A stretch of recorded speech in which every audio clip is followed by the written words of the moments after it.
नमस्कार, स्वागत है आप सभी का वीडियो गुरु में। और आज हम लोग इसमें बात करने वाले हैं रेशियो एंड प्रपोर्शन की। तो चलिए ज्यादा समय ना लेते हुए चलते हैं सवालों की तरफ। लास्ट क्लास में हम लोग इसके कॉन्सेप्ट की बात कर चुके हैं। तो पहला सवाल आपके सामने ये रहा। यहां पे कहा जा रहा है ए ratio B ratio C equal to 2:3:4। अब आपसे कहा जा रहा है ए और बी और सी के बीच का जो रिलेशन है वो है 2:3:4 और बोला जा रहा है A upon B ratio B upon C ratio C upon A ज्ञात कर लें। तो एक बार तो आपका मन क्या आ रहा है कि ए अपॉन बी का मतलब हम क्या रख लें, 2/3 3/4। यही तो हुआ। ये क्या है, ए रेशियो बी। इसी को अपन लोग क्या लिख सकते हैं, ए अपॉन बी। मैंने आपको बताया था, तो बस सेम वैसे ही रखो।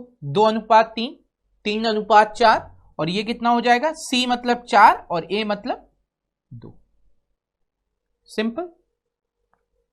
अब आपको सॉल्व करना है। अब इस तरीके के सवालों को सॉल्व करने की अप्रोच क्या हो सकती है, पहले तो 2 से मैंने इसको काट दिया, यानी कंडीशन आपकी आ रही है 2/3:4 3/4 रेशियो 2। अब आपको क्या करना है, नीचे वाले पार्ट को खत्म करना है। अब नीचे वाले पार्ट को कैसे खत्म करते हैं, एक बेसिक अप्रोच क्या होती है कि आप नीचे वाले जितने टर्म है, जैसे 3 4 1, इनका एलसीएम ले ले। 3 4 1 का एलसीएम कितना होता है, 12। 12 से इस पूरी को मल्टीप्लाई करेंगे। 12 से अगर इस पूरे को मल्टीप्लाई करेंगे तो क्या हो जाएगा, 3 से ये 4 बार, 12 इंटू 3 डिवाइड बाई 4, 4 से ये 3 बार और 2 इंटू 12। ठीक है, तो ये कितना हो जाएगा, 4 2 8 3 3 9 और 12 2 24। इसका आंसर ये होगा। अब इतनी हौच-पौच करने से अच्छा आपको सिंपल सा एक लॉजिक बता रहा हूं।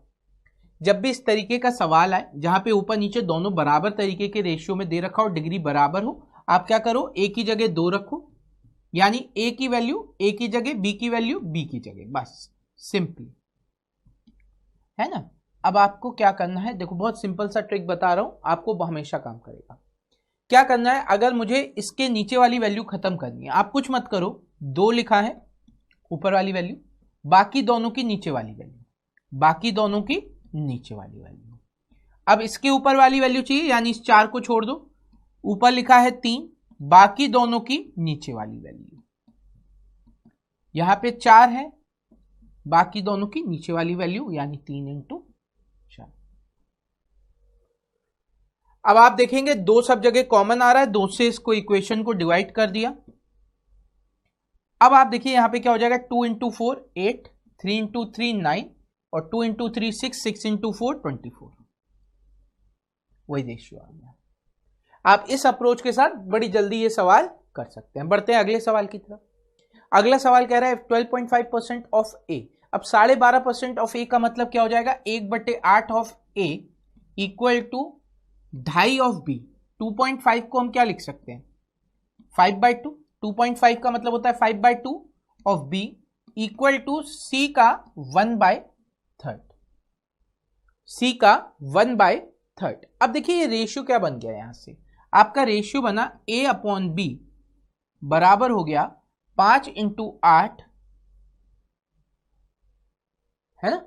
12.5 का मतलब होता है 1/8, ए अपॉन बी 8 ऊपर चला गया तो 5/8 इंटू डिवाइड बाई 2, यानी कितना हो जाएगा 20। ठीक है, तो ए अपॉन बी 20 हो गया। इसी तरीके से हम लोग क्या निकाल सकते हैं, बी अपॉन सी। बी अपॉन सी कितना हो जाएगा, ये सी इधर आएगा, ये 2/5 इधर चला जाएगा, तो 2/5 इंटू 1/3, 2/5 इंटू 1/3, तो ये आपका कितना हो गया 2/15। ये कितना हो गया 2/15।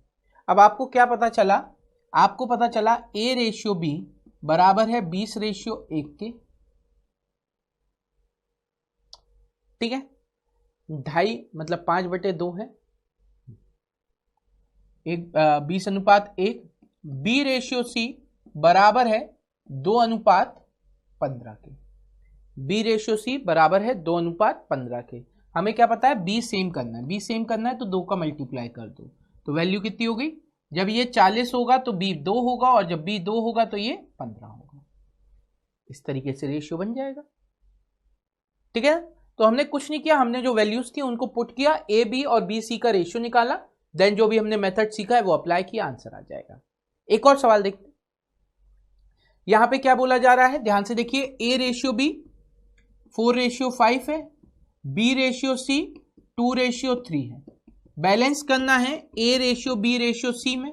हमारे दिमाग में क्या बात आई, 4x2, ये वाला उल्टा वाला है, या फिर यहां पे 2 का मल्टीप्लाई, यहां पे 5 का मल्टीप्लाई। 2 का मल्टीप्लाई किया तो ये हो गया 8, 2 का मल्टीप्लाई किया तो ये हो गया 10, 5 का मल्टीप्लाई किया तो ये 10 हो ही रहा है, 5 3 15, आंसर आ गया।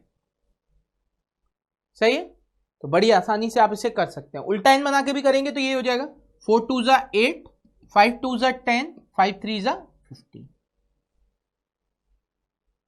तो कोई भी मेथड आप इस्तेमाल करें, आंसर वही आएगा, बस आपको कंफर्ट होना चाहिए उस मेथड के साथ। ठीक है, अगर आपका कंफर्ट लेवल अच्छा है तो आप बड़ी आसानी से सवाल को कर सकते हैं। अगले सवाल को देखते हैं। अगला सवाल क्या कह रहा है, ए ratio B equal to 2:3। A ratio b जो है वो 2:3 के बराबर है, बी रेशियो सी 5:8 के बराबर है, सी रेशियो डी आपका 6:5 के बराबर है। ये कंडीशन दे रखी है, क्या दे रखा है, a b 2:3, b c 5:8, c d 6:5। अब आपके दिमाग में क्या बात आई, आपको वैल्यू चाहिए a ratio B ratio C ratio d की। तो 2 × 5 10, 10 × 6, जो हमारा बेसिक मेथड अभी हम वही अप्लाई कर रहे हैं। तो 2 × 5 10, 10 × 6 60, इसको ऐसे लिख लेते हैं 60। ठीक है, फिर 2 हटाया, 5 × 6 30, 30 × 3 90, फिर 5 खत्म, 6 × 3 18, या आप कह सकते हैं 8 3 24, 24 × 6 144, या 6 3 18, 18 × 8 144। फिर 6 कैंसिल, 3 × 8 × 5, 5 × 8 40, 40 × 3 120। अब आपको पता है ये पूरी इक्वेशन किससे कट रही है, ये पूरी इक्वेशन आपकी 6 से कट रही है। 6 से ये चला जाएगा 10 टाइम्स, 6 से ये आपका चला जाएगा 15 बार 15 टाइम्स, 6 से ये आपका चला जाएगा कितनी बार 24 टाइम्स, और 6 से ये आपका चला जाएगा 20 टाइम्स। आपका आंसर आ गया 10:15:24:20। अब बात करते हैं क्या हम इसे बैलेंस कर सकते थे, ट्राई कर लेते हैं। 2:3, 5:8, 6:5। सही। मेरे दिमाग में एक बात आई कि अगर मैं देखूं तो यहां पे 3 का मल्टीप्लाई करना पड़ेगा इसको करने के लिए। तो 3 का मल्टीप्लाई किया ये 24 हो जाएगा, मल्टीपल में आ रहा है, इसमें 8 का है ही। और अगर मैं इसकी बात करूं तो ये 24 है, तो सिर्फ 4 का मल्टीप्लाई करना पड़ेगा, तो ये भी 24 हो जाएगा। तो मैंने अपना रेशियो बनाने का ठान लिया। कैसे बनेगा, 2:3, 5:8 और 6:5। तो मेरे दिमाग में बात क्या आई कि पहले मैं इस और इसको इक्वेट करूं, तो 5 का मल्टीप्लाई इधर है ना, और 3 का मल्टीप्लाई इधर। और जैसे ही मैंने देखा 8 3 24, तो इसमें 4 का मल्टीप्लाई। अब देखा मैंने इक्वेशन, तो 5 3 5 2 10, 5 3 15। ये तो 15 बनी गया क्योंकि ये 15 है, दोनों इक्वेट हो रहा था। 8 3 24, 24 ये है तो ये भी 24, 5 4 20, रेशियो वही आ गया। तो इक्वेट अब आप ऊपर से कर रहे हैं बी को या सी को, वो डिपेंड करेगा आप सवाल में कंडीशंस को कितने अच्छे से पकड़ सकते हैं। अगर आपकी पकड़ अच्छी है तो आप ऐसे सवाल बड़ी आसानी से कर सकते हैं। बढ़ते हैं अगले सवाल की तरफ। अब अगला सवाल कह रहा है, if A ratio B equal to 3:4, a ratio b अगर 3:4 के बराबर है, बी रेशियो सी अगर 5:6 के बराबर है, सी रेशियो डी अगर 8:7 के बराबर है, तो ए डी की वैल्यू ज्ञात करो। तो आपके दिमाग में आता है, फिर से वही कर ले हम लोग। यहां पे मैं क्या मल्टीप्लाई कर लूं, 5 का, या ऐसा करने पे हमें कोई फायदा नहीं हो रहा। ध्यान से देखना, ऐसा करने पे कोई फायदा नहीं हो रहा क्योंकि फिर इक्वेट करना पड़ेगा। लेकिन अगर मैं इन दोनों को बराबर करूं तो ये 4 का मल्टीपल में आ जाएगा क्योंकि ये 8 है ना। तो मैंने कहा पहले इन दोनों को इक्वेट करते हैं। कैसे किया, 8 का मल्टीप्लाई इधर किया तो 6 8 24, 3 का मल्टीप्लाई इधर किया। अब आपको पता है 5 8 कितना होगा 40, ऊपर मुझे 40 बनाना है तो 10 का मल्टीप्लाई कर दिया, तो अब ये कितना हो गया 30, ठीक है। ये आपका आ गया रेशियो 40, ये 40 है ही, और ये हो गया आएगा 48, ये भी 48 हो जाएगा।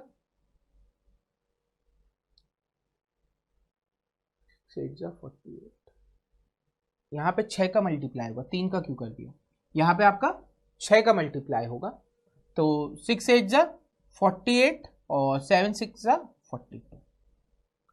अब आपको दिख रही है पूरी इक्वेशन आपकी 2 से डिवाइड हो रही है, या आपको सिर्फ इन दोनों के बीच का कंपैरिजन चाहिए, तो 30:42, 6 से 7 बार, 6 से 5 बार,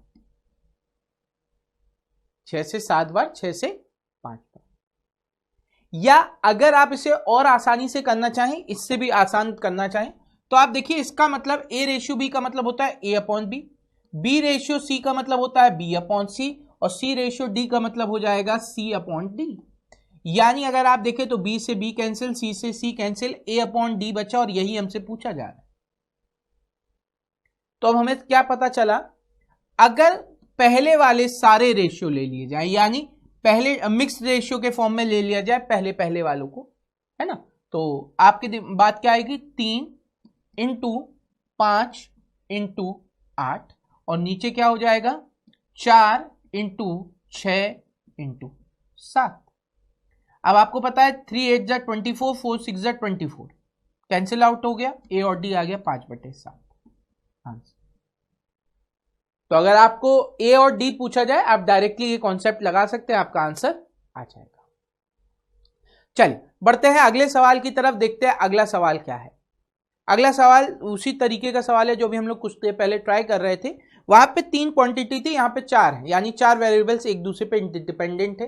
तो देखिए क्या है पहली condition, 3/2 A equal to 1/4 B, ये बोला जा रहा है 3/2 A इक्वल टू कितना है 1/4 B, यानी A रेशियो B मैं क्या कहूंगा, A रेशियो B यहां पे क्या कह सकता हूं, B इधर आ जाएगा 2 से 2, ठीक है, B यहां नीचे आ जाएगा, यानी 1/6 हो जाएगा, तो ये 1 हो गया, ये 6 हो गया,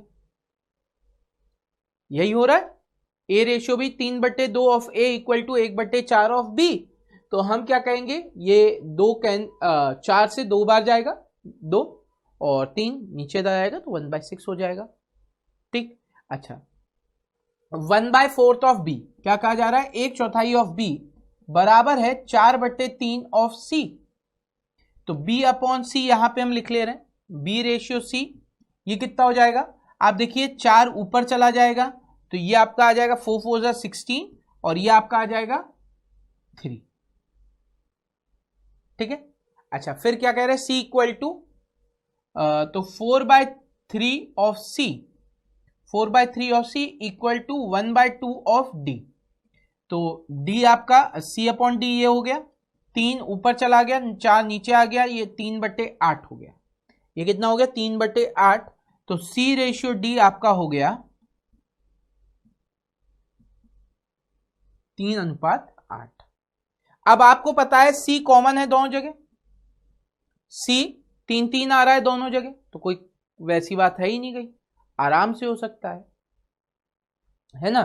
C हमारा क्या आ रहा है दोनों जगह 3 ही आ रहा है, तो अब हमें क्या करना है, सिर्फ 16 और 6 को इक्वेट करना है, तो यानी हमें यहां पे कितने का मल्टीप्लाई करना पड़ेगा 8 का, और यहां पे करना पड़ेगा 3 का। अगर 3 का मल्टीप्लाई इधर हुआ तो 3 का इधर भी होगा। अब हमने देखा तो A की वैल्यू 8 आ गई, B की वैल्यू 48 आ गई, C की वैल्यू आपकी 9 आ गई, और ये आपकी वैल्यू 24 आ गई, सही। तो इक्वेशन आपकी बस बेस करती है, आप A रेशियो B निकालते हैं, तो देखो कैसे निकालेंगे, 3/2 of A equal to 1/4 of B, तो A upon B equal to 1/4 into 2/3, 1/6, सही। इसी तरीके से आप सारी इक्वेशन इक्वेट करके फिर सॉल्व कर सकते हैं। चलिए बढ़ते हैं अगले सवाल की तरफ। अगला सवाल कह रहा है if A ratio B, A ratio B अगर 2/3 रेशियो 7/9 है, तो हमें यहां पे क्या आता है, 3 से ये चला जाएगा 3 बार, ये 3 इधर आ गया, तो हम कह सकते हैं A रेशियो B बराबर हो जाएगा किसके, 2 3 जा 6 रेशियो 7। ठीक है, फिर B रेशियो C है, B रेशियो C 2/7 रेशियो 5/14, 7 से 2 बार 2 इधर आ गया, तो ये वैल्यू कितनी आ गई, B रेशियो C आपका बराबर हो गया 4 रेशियो 5 के। ठीक है, फिर last but not the least C ratio D, ये आपका कितना दे रखा है, 7/10 रेशियो 3/5, 5 से 2 बार, यानी C रेशियो D आपका आ गया कितना, 7 रेशियो 6। ठीक है, क्या हुआ है, तो वैल्यूज आ रही हैं 6 रेशियो 7, 4 रेशियो 5, 7 रेशियो 6। तो पहले हमने इन दोनों को बराबर किया, तो कैसे किया, 7 का मल्टीप्लाई इधर कर दिया और 4 का मल्टीप्लाई इधर, तो ये अगर 7 इंटू 5 है तो ये तो 7 हमें दिख ही रहा है, तो 5 का मल्टीप्लाई इधर करना पड़ेगा। अब देखिए आपकी वैल्यू क्या हो जाएगी, 24 रेशियो 28 रेशियो 35 रेशियो 30। सही, ABCD का मान ज्ञात हो गया। तो ये बड़ा आसान सा सवाल था, बस आपको क्या करना है, A ratio B ratio B ratio C ratio D ज्ञात करना है दी गई इक्वेशन से, और फिर उन्हें सॉल्व कर लेना है। चलिए बढ़ते हैं अगले सवाल की तरफ। अगला सवाल क्या कह रहा है, अगला सवाल कह रहा है if A ratio B is 1/, क्या कहा गया है, if A ratio B equal to 1/2 है, रेशियो 3/8, 4 बार, तो A ratio B equal to 4 ratio 3 हो गया। ठीक है, B रेशियो C आपको दिया गया है 1/3, 5/9, 3 से 3 बार, तो आपको पता चला B रेशियो C आपका आ गया 3:5। फिर आपका कहा जा रहा है C ratio D equal to 5/6 ratio 3/4, 2 से 2 बार, 2 से 3 बार, तो आपका C रेशियो D कितना आ गया, 10:9। कंडीशन आ गई हमारे पास, A ratio B ratio C ratio D पूछ रहे हैं। तो अब हमें क्या पता चला, आप ध्यान से देखें, तो हमारी कंडीशन क्या आ रही है, पहली 4 रेशियो 3, फिर दूसरी आ रही है 3 रेशियो 5, यानी ये दोनों जगह सेम है, B तो दोनों जगह सेम है। C का ये क्या है, तो पहले हमने इसको इक्वेट करना शुरू किया, ये दुगना होगा, 5 2 10, तो ये भी दुगना हो जाएगा क्योंकि ये 3 डायरेक्टली डिपेंडेंट है। तो आपको क्या पता चला, A की वैल्यू 8 हो गई, B की वैल्यू 6 हो गई, C की वैल्यू 10 हो गई, तो D की वैल्यू 9 है।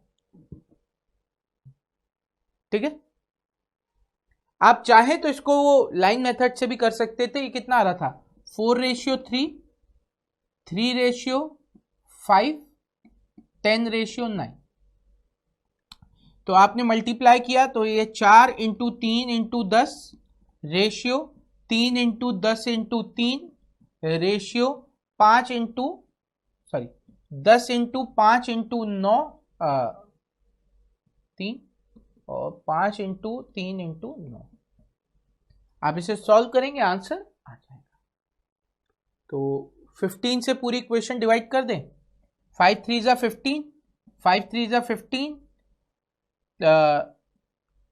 3 5 15 है ना, और 3 और 5 15, तो ये हो जाएगा आपका कितना, अभी भी कट रही है इक्वेशन क्या, अब नहीं कट रहा, तो ये आपका कितना हो रहा है, 5 से 2 बार, 4 2 जा 8, 3 2 जा 6, यहाँ पे कितना बचा, 10 बचा था, यहाँ पे आपका 9, वही आंसर आ गया। ठीक है ना, तो घुमा फिरा के आप कुछ भी करें, आपका आंसर वही रहेगा। चलिए बढ़ते हैं अगले सवाल की तरफ। अगला सवाल कह रहा है the ratio between income of a and b is 9:3।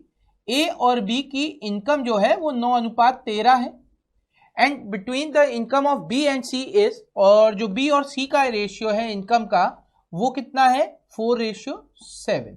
What is the ratio between the income of a b c? अब देखो ये लैंग्वेज में अगर आएंगे तो ये इस तरीके से आएंगे, कॉन्सेप्ट वही रहेगा हमारा।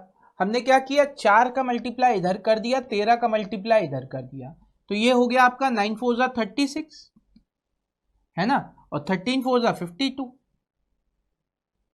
और यहां पे 13 इंटू 7 करेंगे तो 91, तो रेशियो आपका बन जाएगा। सही, तो बड़ी आसानी से आपका आंसर ये हो जाएगा। चलिए बढ़ते हैं अगले सवाल की तरफ। अगला सवाल कह रहा है if A ratio B equal to 2:3 and B ratio C equal to 4:5, तो A square B square C B C कितना होगा? सिंपल है ना, ए रेशियो बी, तो आपको ए स्क्वायर कितना हो गया 4, बी स्क्वायर कितना हो गया 3 का स्क्वायर 9। अब बी सी की आप वैल्यू कैसे डिफाइन करोगे, नहीं कर पाओगे। तो अब आप क्या करेंगे, पहले तो ए रेशियो बी रेशियो सी निकालें, A ratio B, B ratio C. A ratio B 2:3, B ratio C 4:5। A ratio B 2:3, B ratio B C कितना हो जाएगा आपका 4:3। अब आप इधर आए तो आपके पास क्या आ गया, मल्टीप्लाई करेंगे यहां पे कितने का, 4 का, यहां पे 3 का, तो ए रेशियो बी रेशियो सी कितना हो जाएगा 4 2 8, 12 और 15 है ना। तो अब हमें क्या करना है, 8 का स्क्वायर, 8 इंटू 8 लिख ले रहे हैं, बाद में कटेगा क्योंकि, फिर बी स्क्वायर तो 12 इंटू 12 हो जाएगा, फिर सी बी इंटू सी, बी इंटू सी यानी 12 इंटू 15। ठीक है, अब देखो याद रखना जो आपको मैंने अलजेब्रा में भी पढ़ाया था कि डिग्री वाला पार्ट सेम होना चाहिए। डिग्री सेम है ना, देखो यहां पे भी स्क्वायर है, यहां पे भी स्क्वायर है, और बी इंटू सी, इसकी पावर 1 इसकी पावर 1, यानी ये भी स्क्वायर के फॉर्म में चल रहा है, मल्टीप्लाई हो रहा है। तो अब पावर सेम है तभी रेशियो आ पाता, वरना नहीं आ पाता। अब हमने यहाँ पे डिवाइड करने का प्रयास किया तो 4 से ये चला गया 2 बार, 4 से ये चला गया 3 बार, 4 से ये चला गया 3 बार, अब कुछ नहीं घट रहा, तो ये हो गया 16 रेशियो 36 रेशियो 45 आंसर। ठीक है, तो आप इस तरीके से इसे कर सकते हैं। क्लियर है? अच्छा, अब आप कहोगे सर इसको करने का कोई और तरीका है, तो एक और तरीका मैं आपको बताता हूं, आपको पसंद आएगा शायद। अगर मैं इस वाली ए रेशियो बी में 2:3 है, स्क्वायरिंग बोथ द साइड कर दो, क्या करूं, स्क्वायरिंग बोथ द साइड कर दो। अब बोथ द साइड स्क्वायरिंग किया तो A square ratio B square आ गया, ये कितना हो गया आपका 4:9। क्या कर दिया, डुप्लीकेट रेशियो निकाला। यहां पर आपको दे रखा था बी रेशियो सी, मैंने बी का रेशियो का मल्टीप्लाई कर दिया, तो ये कितना हो जाएगा 4 इंटू 4 और 5 इंटू 4।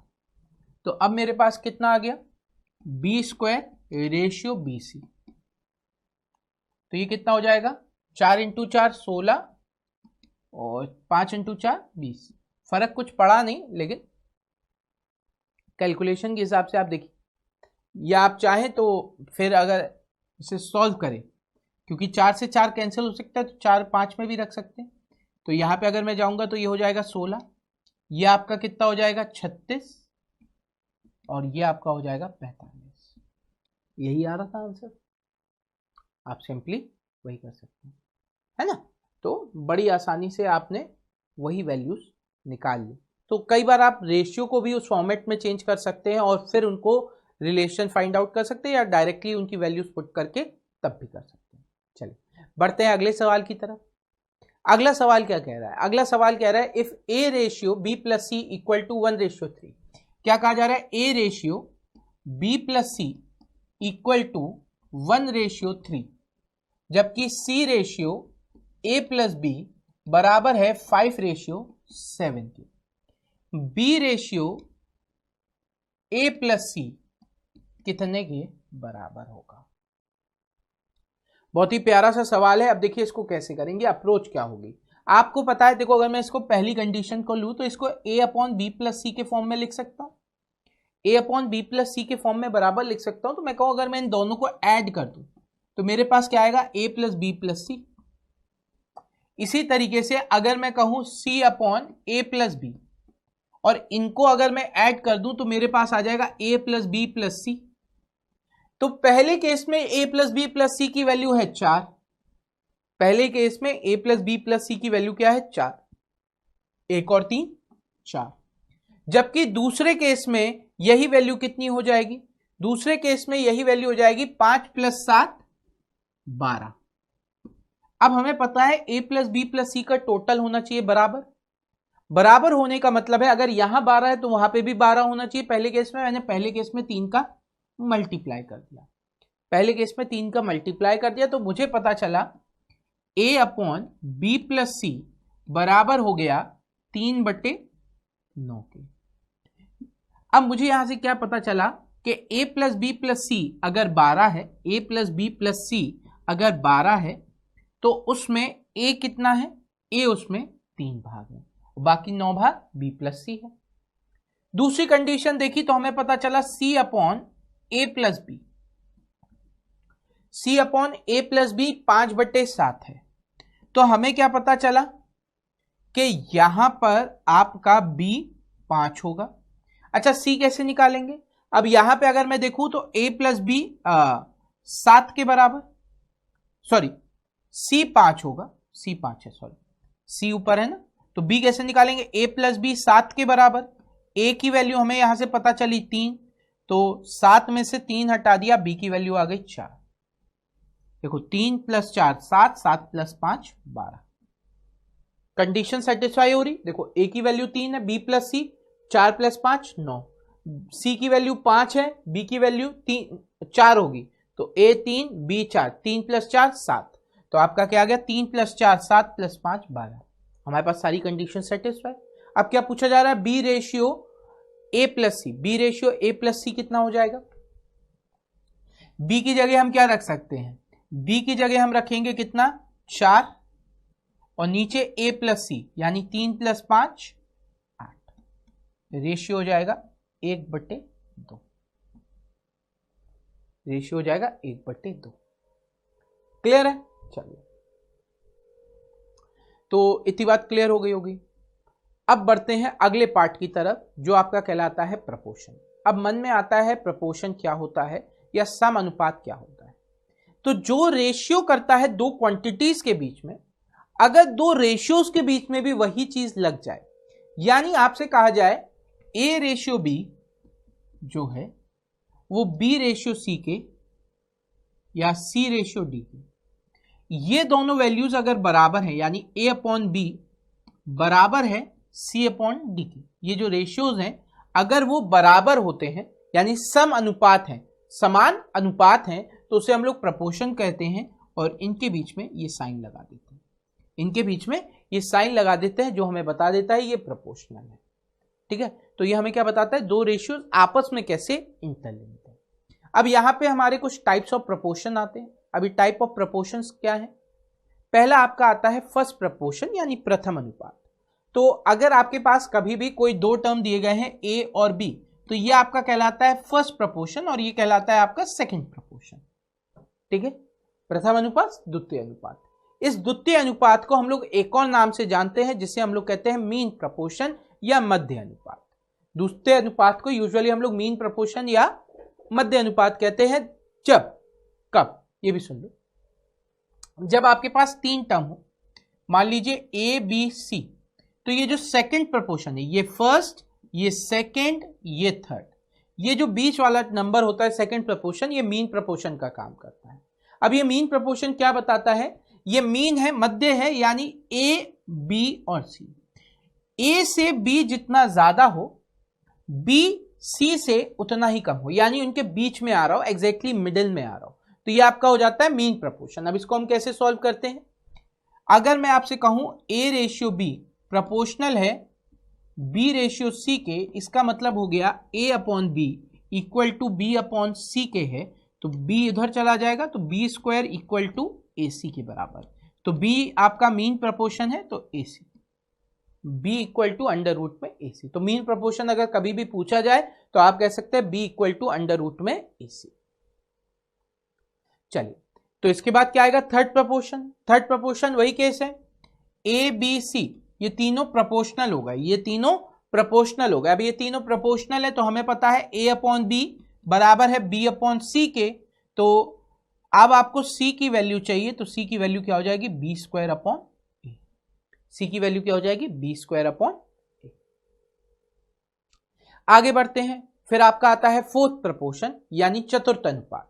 चतुर्थ अनुपात हम कैसे निकालेंगे, आपके पास 4 रेशियो है a b c d, first second third fourth, चौथा चाहिए और हमको पता है ए अपॉन बी बराबर है सी अपॉन डी के, तो ये इधर चला जाएगा तो D equal to B C upon A.